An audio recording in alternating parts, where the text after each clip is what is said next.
do good behavior, job training, and a college class have in common? In some states, they can shorten your prison sentence. Hey everyone, and welcome back to Beyond the Bill Number, the podcast where we take legislation that sounds technical and reveal why it actually is and why it matters a lot. I'm Sarah. And I'm Stephen, and today we're diving into a topic that sounds like a math problem, but is really about something much bigger: time itself. Time. This episode is all about time. How it's served, how it's reduced, and who decides. And not time like we're running out of it before the ice caps melt, although that is true.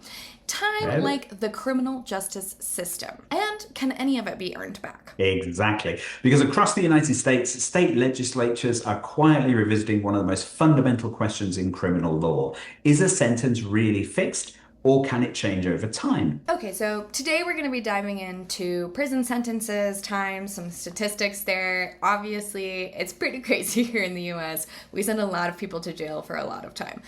But I wanted to take a quick second here at the top to look at how this does look in other countries and maybe how this has changed over time. Because it has changed, so it's not completely ridiculous to think that we might change ourselves over here. Yes, absolutely. It really is. And certainly from a European perspective, when we look at the American criminal justice system, and particularly the way you punish people, the choices that you make about punishing people, both with sending people to prison and the amount of time they go, what the prisons are like, but also obviously the death penalty that we've discussed before. From a European perspective, it does all feel a little bit medieval. And so if you go back to the Middle Ages, then crime and punishment's very, very different. You didn't really have a police force. You didn't really have much of a court system. It would just be probably one person, the local magistrate, making decisions. And the punishment was obviously decided to fit the crime. That was the key thing here. So it was all about retribution. It was about making offenders pay. So obviously the punishments were often quite brutal. There was a lot of death penalty for quite minor crimes, a lot of like maiming and torture and beatings and,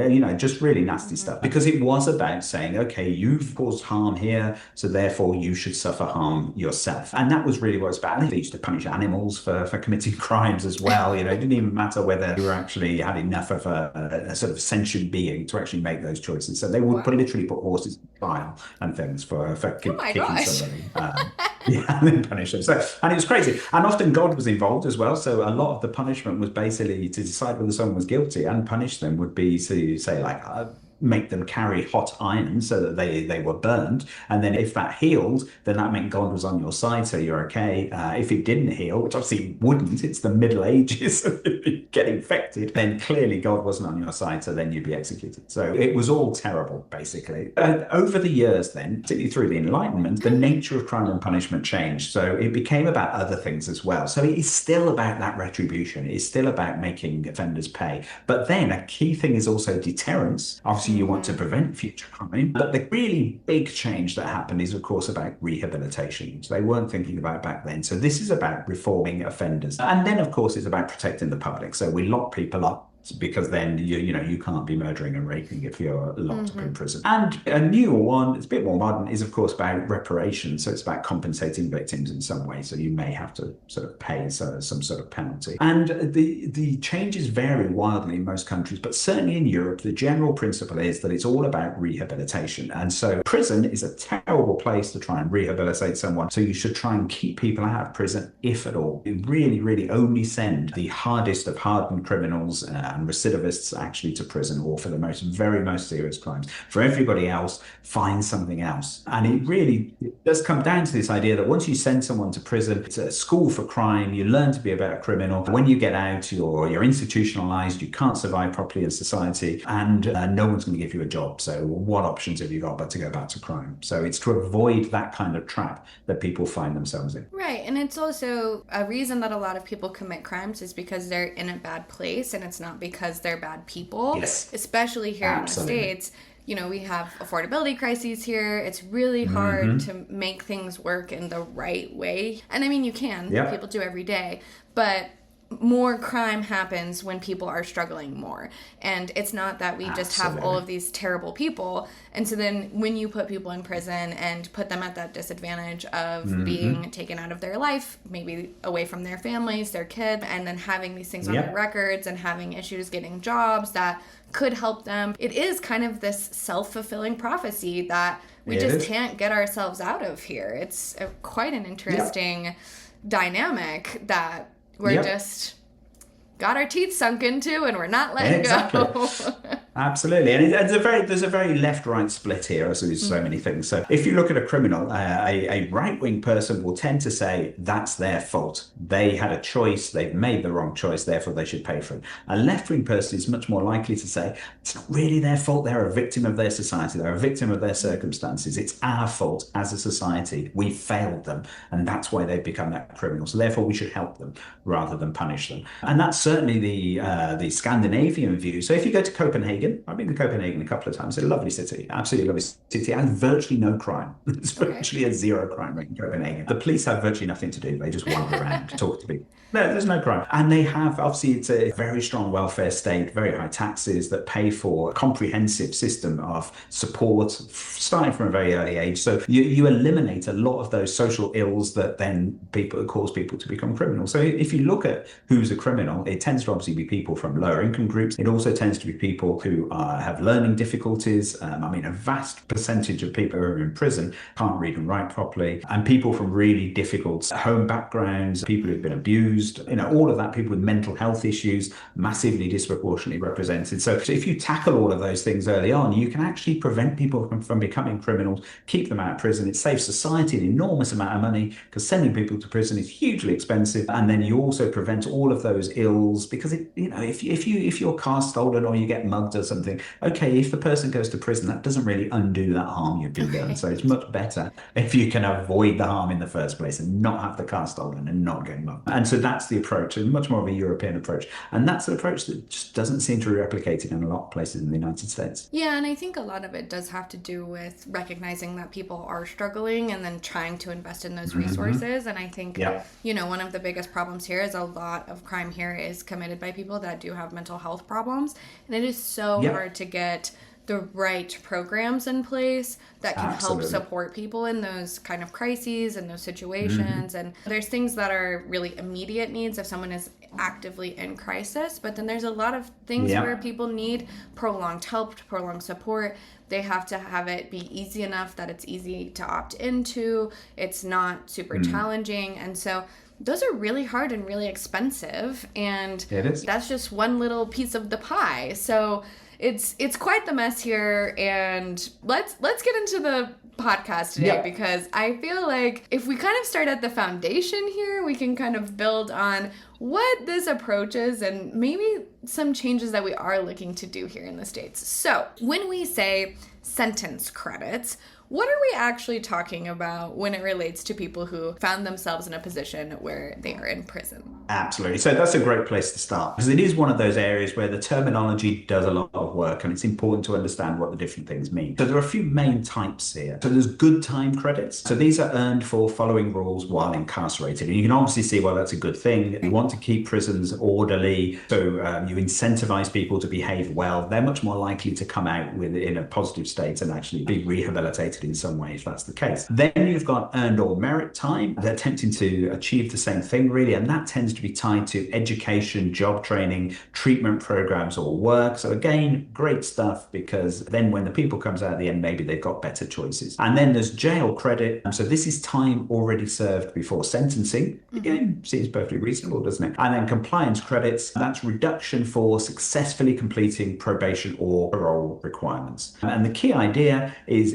really very simple here. The sentence you're given might not be the sentence you ultimately serve. Okay, so the system is basically saying if you engage, improve, follow the rules, we could credit you some time back. Yes, exactly. And it creates incentives for good behavior in prisons. And importantly, this isn't really fringe policy. There's at least 42 states that already have some form of sentence credit system. Yes, exactly. And if you want to track how that answer is evolving, state by state, bill by bill, this is exactly the kind of issue where Bill Track 50 shines. You can see literally all 60 plus active bills across the country in one place that we're going to touch on later. So If this already exists in a lot of states, why are we seeing so much legislative activity now? Because states basically are rethinking whether the current system is doing what it's supposed to do. Let's just take a step back and just think about the US. So we've already spoken a lot about how it tends to work in other countries, what the basic principles are behind all of these different systems. And the US still has one of the largest incarcerated populations in the whole world. There's over 1.25 million people currently in prison in the United States, and there's another 650,000 in local jails. So you're talking getting on for 2 million people who are currently detained in one form or another. And that's so much vastly greater than any other country, certainly in the Western world, but even just anywhere, really, even some of the countries that you may think jail a lot of people are. You're going to look at the stats, and I bet they don't jail as many people as the United States. So lawmakers are asking, as they have been doing for quite a long time, does every additional month behind bars or under supervision actually improve public safety? And that is a huge shift from this tough on crime era that we've kind of come out of. Yes, exactly. So people may remember back in the 70s and into the 80s and so on, there was a lot of crime about a crime wave. And this was actually a global thing. And then it all started to, in the 80s, for reasons that no one's quite managed to put their finger on, it started to decline. It's been in decline ever since. But the backlash to that politically was, of course, that during the 80s and 90s, policy moved towards approaches that you might describe as victim-centric. So this is about giving victims of crime satisfaction and not focus so much on rehabilitation of offenders. I mean, we haven't really mentioned the victims very much here, and that's obviously the other side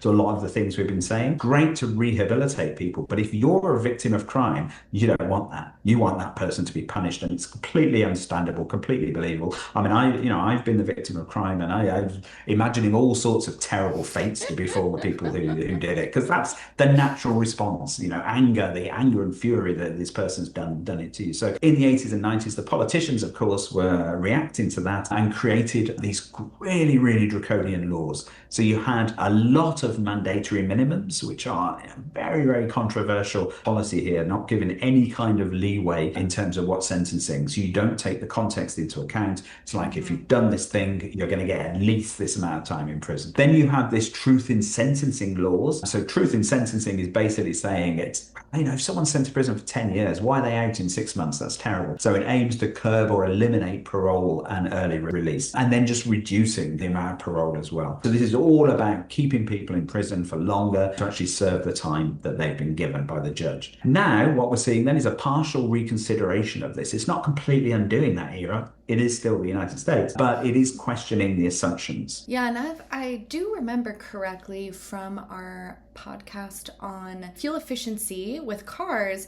the crime rate actually dropped because we stopped putting lead in gas. So Yes. That is one theory, and it's a very compelling one. I find it very compelling because the one change that happened all over the world at that time was reduced lead in car emissions, and lead certainly does affect the brain. Yeah, you heard it here. So one other thing here is that there's also a lot of something that's called overcharging that happens here. And so what will happen is they'll really throw essentially every single thing that they can at you in hopes that you'll just take a plea deal. So if you're looking at 3 felonies and 2 misdemeanors, you might just take 1 misdemeanor. And you might be innocent of everything, but if you're looking at these mandatory minimums and all of this time and all of this struggle in your life, you might just take this low thing. And then it's also making so many more people go to prison. And even if it's just for a little bit less time, there's a lot of stuff there. So it's a truly broken system that does not actually help victims, does not actually help perpetrators, and honestly doesn't necessarily help our society. So let's get into what the states are doing here, because this is where things get really interesting. Let's start with New York, which, as always, seems a little bit ambitious. Yes, that's one way to put it. So New York has some of the most expansive proposals right now. Things like the Earned Time Act bills. So that's A1085 and S342. So these bills would expand how much time can be earned off a sentence, shift towards a more structured, less discretionary system, treat rehabilitation efforts such as education and work programming as a central part of the sentence, not just an optional extra. Oh, wow. Okay. So it's not just you behave behaved, but you actually improved. Yes, exactly. And then there are also some more targeted bills. As always, there's a massive bills from New York because New York just spits out bills all the time. So the targeted bills are expanding merit time for drug cases. There's one about increasing credit caps from 6 to 24 months. And another one about rewarding college education with earlier release, which is nice. Get yourself a college degree, you get out of prison quicker. That does seem like a good idea. But it's not all in one direction, right? No, not at all. And there's also a bill requiring people to serve 80% of their sentence before earning credits, which sort of pulls things in the other way. So even in a reform-heavy state like New York, there's tension between expansion and restriction here. Right, and it's interesting because, you talk about drug offenses and there's people all over the country who are serving heavy time for marijuana use or marijuana possession when a lot of states have made it legal now. So, again, broken system. All right.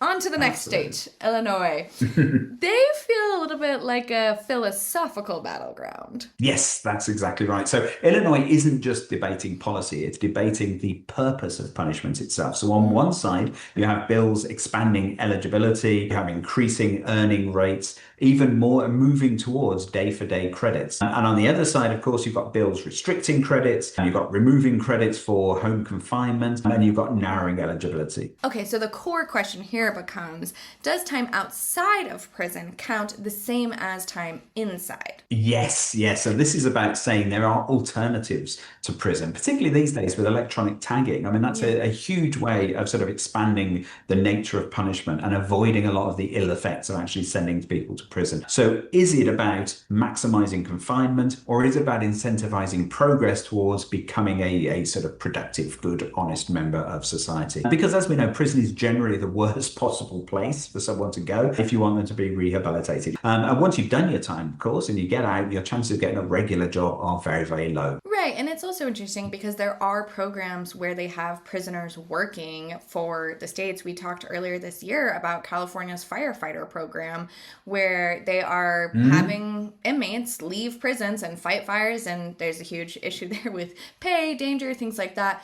But they are now trying to look at that in a more holistic way and train them up, give them pathways so that when they are able to leave prison, they have a career path, they can do that. And, being a firefighter is an amazing public service and a good way to give back to your community, but two, is a really good job. And it's amazing to give people these types of pathways. There's interesting stuff. Again, broken system. Okay, on to Missouri. Sarah's theme for the day, broken system. It is very broken. So Missouri takes a little bit less of a philosophical kind of approach and more cautious? Yes, as you might expect from Missouri. So Missouri's approach really is, we'll do the reforms, but will include warning labels. So, for example, making earned credits mandatory instead of discretionary, expanding compliance credits, but pairing them with stricter sentencing rules and reinforced minimums. Okay, so it's kind of like, you can earn this, but don't get too comfortable. Yes, that's right. It's a political balancing act. You imagine in a state like Missouri, really, your reforms need to still sound really tough, even if they are including these other very sensible and sort of practical steps as well. Okay, so one of the most interesting trends here isn't about prison, it's about what happens afterwards. Yes. And this might be the most important shift that's happening, actually. So you've got states like New Jersey, Pennsylvania, Iowa, Michigan, and they focus on compliance credits. So this is reducing probation or parole time for people who can keep a job and stay employed. They complete various rehabilitation programs, drug treatment programs, that kind of thing, and avoid other kinds of violations. And this raises a very practical question. If someone is doing everything right, why keep them under supervision? Yes, exactly. And research suggests that long supervision can actually increase technical violations. So shortening it can actually improve outcomes. I mean, not to mention, of course, the enormous expense. I mean, we really mentioned how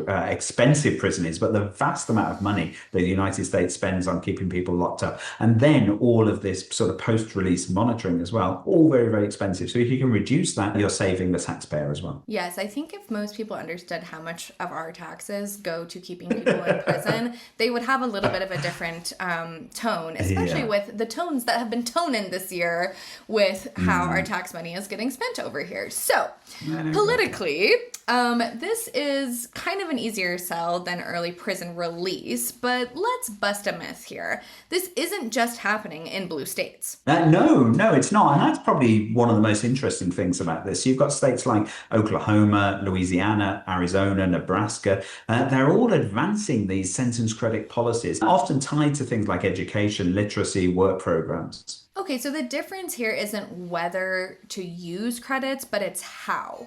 Exactly. So your conservative states tend to favor sort of very tightly program-based credits. Liberal states are more open to sort of broader structural changes. Let's talk legislative reality here, because not every bill makes it.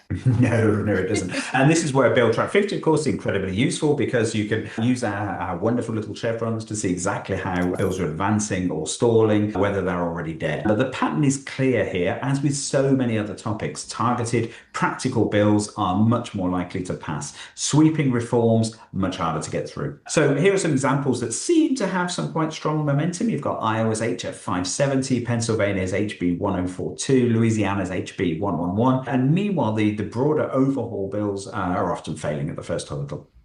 Okay, so incremental change is winning the day.